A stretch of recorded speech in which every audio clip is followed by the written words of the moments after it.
निलंबित करा. निलंबित केल्याशिवाय कसं चालेल? म्हणजे तुम्ही एका बाजूने मान्य करायचं की 200 परिवारांच्या आत्महत्येचा प्रश्न निर्माण झालेला आहे आणि इथे मंत्री त्याला वाचवतात, त्यांना सस्पेंड करा. कमीत कमी महाराष्ट्राला मेसेज तर जाऊ देत. आपण मंत्री आहात, आपल्या कार्यक्षमतेवरती मी मगाशीच म्हटलं की आपली कार्यक्षमता मुख्यमंत्री होण्याची आहे. सभागृहाला एकदा दाखवून तर द्या आपली कार्यक्षमता.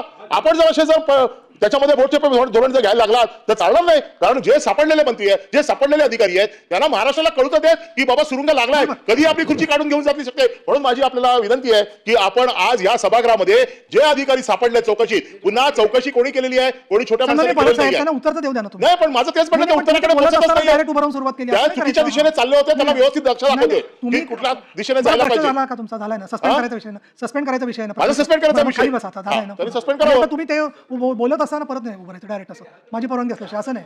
नाही आणि मुख्यमंत्री कोणाला करायचा तुमचा विषय नाहीये ना आता. खाली बसा.